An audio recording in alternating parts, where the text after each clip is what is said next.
बंदी छोड़ सतगुरु रामपाल जी, बंदी छोड़ सतगुरु रामपाल जी, बंदी छोड़ सतगुरु रामपाल जी महाराज की जय। दोस्तों, सतगुरु के जब जयकारे लगाते हैं तो जैसे ही बंदी छोड़ सतगुरु रामपाल जी, तो इसके आगे हमारे जो भगत भाई हैं, कुछ लोग महाराज लगाते हैं, कुछ लोग भगवान लगाने लगे हैं।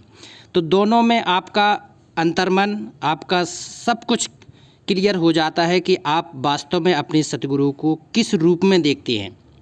तो जयकारा लगाना है तो पूरी तरह से आपको बिल्कुल स्पष्ट क्लियर होना चाहिए कि हम अपने सतगुरु को महाराज मानते हैं या भगवान। जैसे संध्या आरती में आता है कि मेरे गुरुदेव भगवान दियो काट काल की फांसी। तो हम अपने पूज्य परमात्मा सतगुरु रामपाल जी भगवान मानते हैं। तो एक बार जोर से जयकारा लगाएंगे, बंदी छोड़ सतगुरु रामपाल जी भगवान की जय। जब भी आप लोग जयकारा लगाएं तो महाराज शब्द की जगह भगवान प्रयोग करना उचित होगा, क्योंकि हम लोग उस सतपुरुष कबीर साहब की जयकारा लगा रहे हैं जो आज वर्तमान में सशरीर प्रकट है, बंदी छोड़ सतगुरु रामपाल जी भगवान के रूप में। तो अब इस समय ठीक का समय है, कलयुग की बिचली पीढ़ी है और बंदी छोड़ने इस बिचली पीढ़ी का महत्व चारों युगों में सबसे ज़्यादा बताया है, क्योंकि सतयुग से लेके वर्तमान कलयुग की इस बिचली पीढ़ी तक, बिचली पीढ़ी जब कलयुग 5500 साल व्यतीत हो जाते हैं, जैसे कबीर सागर में कहा गया है कि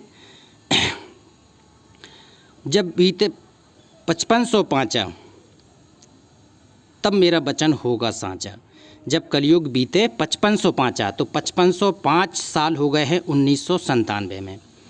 तो ये बंदी छोड़ पूर्ण परमात्मा कबीर साहब सतपुरुष वर्तमान में 8 सितंबर 1991 से इस धरती पर प्रकट है। तो आज उन्हीं की महिमा का वर्णन अब इस सत कबीर सत भक्ति चैनल के माध्यम से शुरू हो रहा है, क्योंकि वो पूर्ण परमात्मा सत कबीर है और वर्तमान में प्रकट है। तो आज के बाद जब भी जयकारा लगाएंगे तो बोलेंगे, बंदी छोड़ सतगुरु रामपाल जी भगवान की जय। इसी तरह से ये जयकारा लगेगा। और दोस्तों, सबसे बड़ी बात है कि जो मंगलाचरण है वो पूरा ये मान के चले कि अध्यात्म की कुंजी है। जैसे संविधान निर्माण किया गया था तो संविधान में संदर्भिका एक स्टार्टिंग में आती है, तो वो पूरी की पूरी कुंजी है। इसी हिसाब प्रकार से तीनों आरती हैं जो हमारे लिए डेली करना है, नित्य करना है। उनमें जो मंगलाचरण है वो पूरी अध्यात्म की कुंजी है। तो इसको आपको पूरे हृदय में उतरना चाहिए, आत्मा में आपकी उतरना चाहिए। एक एक वाणी का अर्थ आपको समझ में आना चाहिए, तभी ये आपको स्पष्ट होगा। क्योंकि जैसे ही हम लोग नित्य करते हैं तो इसको सुनते जाते हैं तो हमारे हृदय में या आत्मा में वो झनकार पैदा नहीं हो पाती है जो होनी चाहिए। जैसे बंदी छोड़ सतगुरु रामपाल जी भगवान ने समझाया है एक शब्द के माध्यम से कि सोटा खाली रह गया पार पहुँचा ना है, ऐसे राम राम प्राणी जबे वो जम की नगरी जाएं। तो ये सोटा मतलब तोते को कहा गया है, तो वो स्वाभाविक रूप से अपनी रट्टा मारे रहता है। तो हम लोग रट्टा नहीं मानना है, हर वाणियों को गहराई से समझना है, उसके वास्तविक रूप को समझना है, तब हमें अच्छी तरह से समझ में आएगा ये भक्ति। क्योंकि जैसे ही नित्य नियम का ये वाणी आएगी तो हमें ये पूरी तरह से समझ में आ जाना चाहिए कि इस वाणी का मर्म क्या है और बंदी छोड़ पूर्ण परमात्मा सतगुरु रामपाल जी भगवान हमें क्या समझाना चाहते हैं। तो आज से ही शुरू करते हैं। पहले मंगलाचरण का सरलात, फिर नित्य नियम का, फिर असुर निकंदर रमैनी का, बाद में संध्या आरती की हर वाणी का मर्म जानेंगे। बंदी छोड़ ने अपने सत्संगों में क्या क्या बताया है उसको समझेंगे। ये जानना बहुत ही ज़रूरी है, ये ठीक का समय है। और इस समय सारी वाणियों का मर्म जब तक बंदी छोड़ हम लोगों के सामने नहीं आ जाते हैं, ये पूरा स्पष्ट हो जाना चाहिए। तो अब देखते हैं एक एक वाणी के बाद हम लोग इसको मर्म समझेंगे, फिर इसको सत्संग से समझेंगे। ये सारी चीज़ें हमें ये करनी है। तो सबसे स्टार्ट होता है गरीब नमो नमो सतपुरुष को, नमो नमो सतपुरुष को, नमस्कार गुरु की नहीं। सुरनर मुनिजन साधवा संतों सर्वस दीनहि। इसी एक लाइन को स्पष्ट करने के लिए बहुत समय लगेगा। एक एक चीज़ क्लियर होना चाहिए कि गरीब नमो नमो, यहाँ 2 बार नमो नमो आया है, ये किस लिए आया है? सत्पुरुष किसको कहा गया है? नमस्कार गुरु की नहीं, सुरनर मुनिजन साधवा संतों सर्वस दीनहि। पहले इसका सरलार्थ देखते हैं, फिर इसको विस्तार से जानेंगे। तो सरलार्थ में बंदी छोड़ पूर्ण परमात्मा रामपाल जी भगवान कहते हैं कि परमेश्वर अव्यक्त तथा व्यक्त दोनों से जीव का पालन और कल्याण करता है। अव्यक्त रूप में सतलोक में सिंहासन पर विराजमान है। जो अव्यक्त है, जो एक होता है साकार, एक होता है निराकार। तो जो पूर्ण परमात्मा की परिकल्पना है वो साकार भी है और निराकार भी है। तो निराकार रूप में सतलोक में सिंहासन पर बैठा है। जैसे एक शब्द में कहा गया है कि कर नैनो दीदार महल में प्यारा है। कर नैनो दीदार, हम लोग उस पूर्ण परमात्मा सत कबीर को साक्षात अपनी आँखों से दीदार करने के लिए सतलोक में दीदार करते हैं। तो वो अव्यक्त रूप से है। और जो व्यक्त रूप में होता है वो बंदी छोड़ एक संत के रूप में प्रकट होते हैं। इस पृथ्वी के लोकांतर में चारों युगों में वो बंदी छोड़ प्रकट होके आते हैं और प्रकट होके ज्ञान देते हैं। तो आज वर्तमान में वही बंदी छोड़, वही सत्पुरुष, वही पूर्ण परमात्मा कबीर साहब जो तीनों लोगों में विचरण करके सभी जीवों का धारण पोषण करता है। 21 ब्रह्मांड काल के में जितने भी जीव हैं सबका धारण पोषण, और 7 संख्य ब्रह्मांड परब्रह्म के हैं उन सभी का भरण पोषण वो बंदी छोड़ करते हैं। तो 2 रूपों में होते हैं।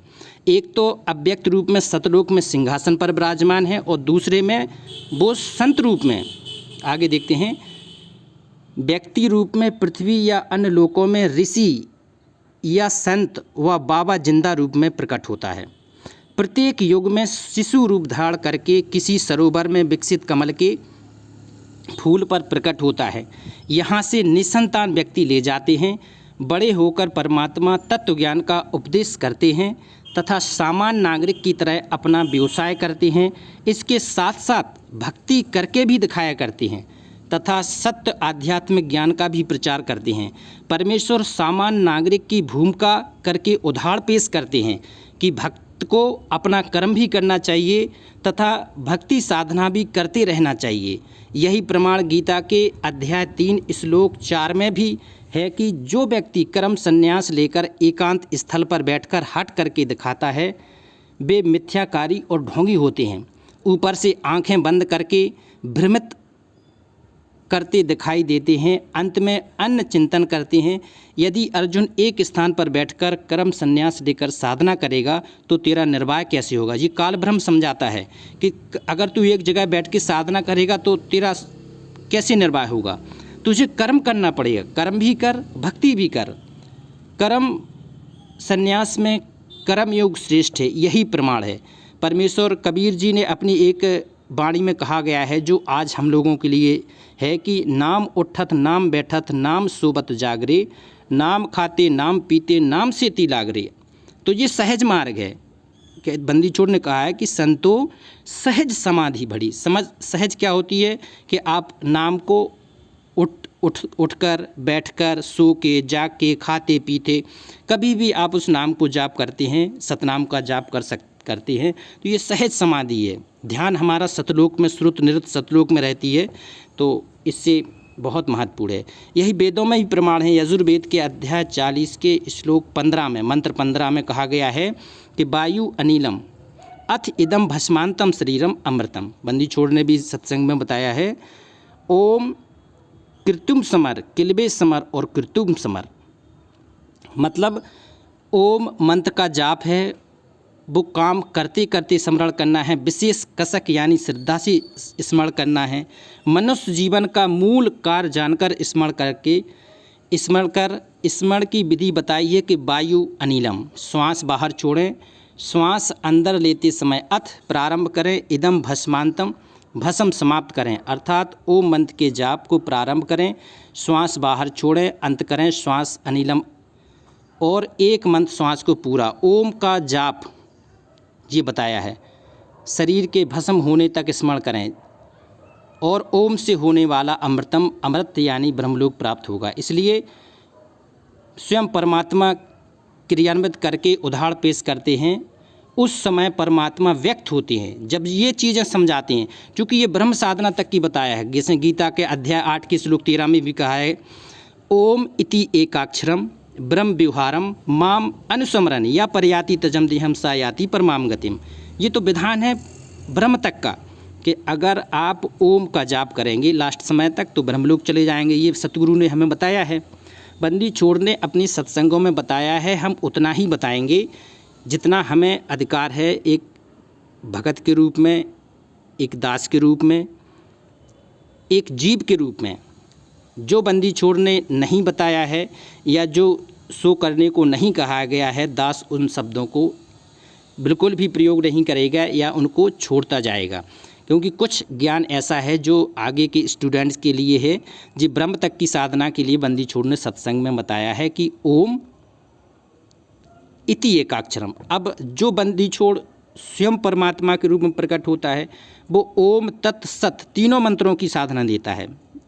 गीता के अध्याय 17 के श्लोक 23 में बताया है, ओम तत् सत इति निर्देशा ब्रह्मणा त्रिविधा ब्रह्मणा तत्तेन वेदा च यज्ञ च बहता पुरा। तो ओम तत् सत, ठीक है, याद रखना। बंदी छोड़ बाद में ये बताएंगे।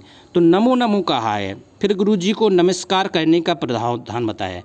तो सबसे पहले शुरू क्या होता है, गरीब नमो नमो। क्योंकि गरीबदास ही पूर्ण परमात्मा थे, तो जो भी वाणी आएगी तो वो गरीबदास जी महाराज के उसमें छाप होना स्वाभाविक है।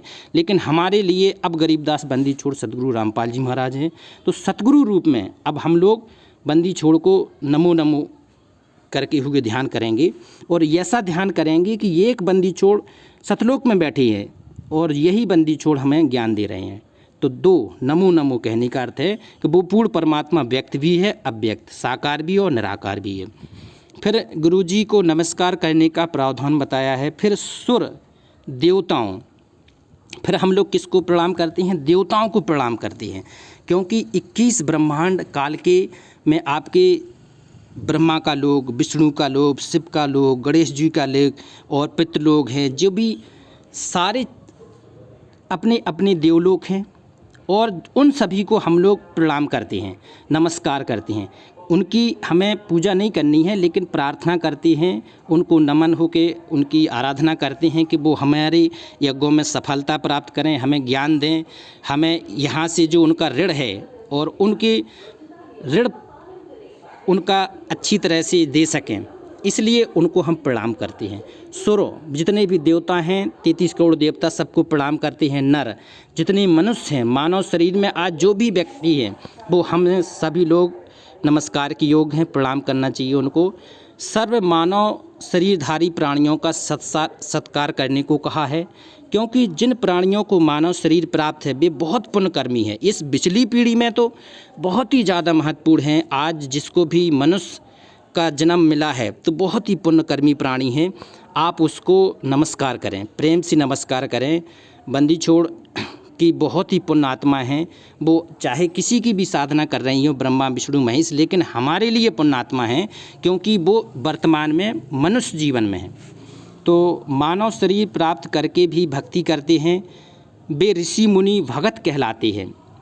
वे अपने जीवन यापन को सफल करके कोई देव पद को प्राप्त कर चुके हैं, कोई भक्ति कर रहे हैं, वे सर्व आदरणीय आत्मा हैं। क्योंकि ये वही ब्रह्मा विष्णु महेश हैं जो वर्तमान आज की पिछली पीढ़ी में जो साधना करेंगे, और जो जीव पार नहीं हो गए, जो बंदी छोड़ के भगत पार नहीं हो पाएंगे, वो देवता बन जाएंगे। फिर बाद में उन्हें भी लक 84 में आना है, लेकिन आज वो देव पद पे हैं तो उनको नमस्कार करना है। बंदी छोड़ ने उनकी महिमा का भी गुणगान पूरा किया है, क्योंकि सतयुग त्रेता द्वापर में विष्णु तक की ही साधना का प्रावधान था। ब्रह्म तक तो एकाधी ऋषि मुनि साधना किया करते थे, मार्कंडे और रूमी ऋषि जैसे। तो अब हमें इन लोगों को प्रणाम करना है बंदी छोड़ की शब्दों से। वे मानव जीवन को सफल करके कोई देव पद को प्राप्त कर चुके हैं, कोई भक्ति कर रहे हैं, वे सर्व आदरणीय आत्माएं हैं। जो मानव शरीर प्राप्त करके भक्ति नहीं करते हैं, वे भी अच्छी आत्माएं हैं, उनका भी सत्कार करना आवश्यक है। मिलने पर प्रणाम करना और परमात्मा का उपमात्मक नाम संबोधन करना, जैसे सत साहब कहते हैं। हम लोग क्या कहते हैं? सत साहब।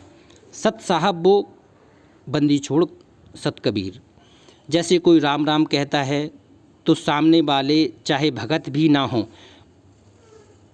वह भी उत्तर में राम राम कहता है। कोई सत श्री अकाल कहता है तो सामने वाला भक्त भी या अभक्त भी उत्तर में सत श्री अकाल बोलता है। कोई सत साहब कहता है तो सामने वाले भी सत साहब कहता है। ये सब परमात्मा को याद दिलाने वाले राम नाम हैं।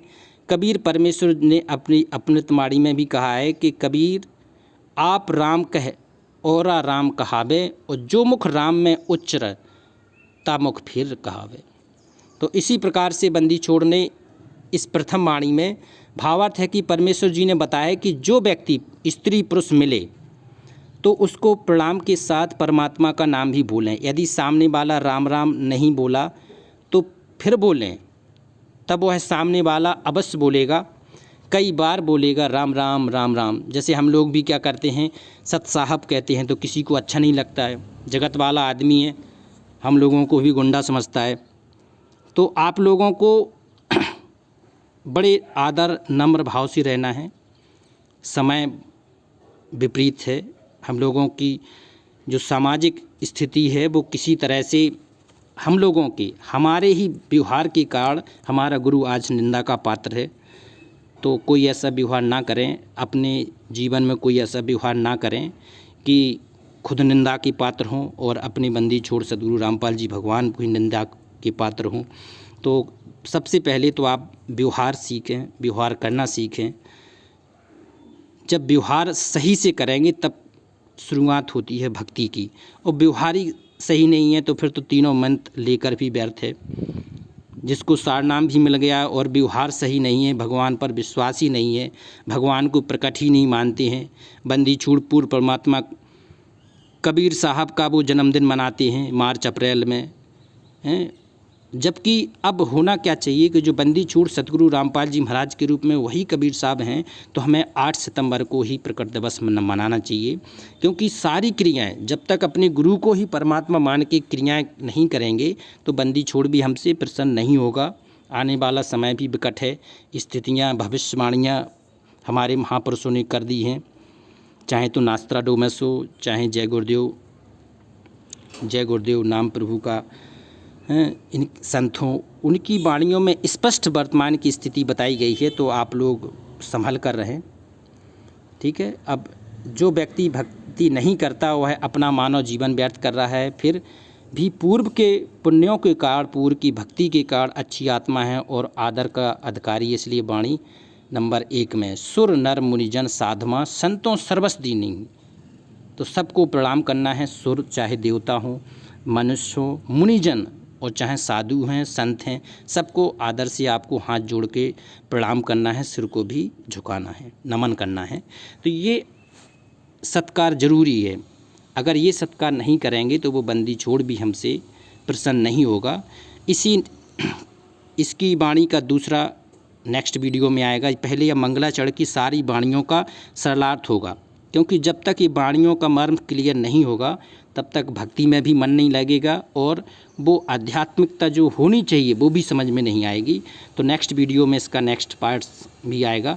तो एक बार जोर से बोलो, बंदी छोड़ सतगुरु रामपाल जी भगवान की जय। सत साहिब।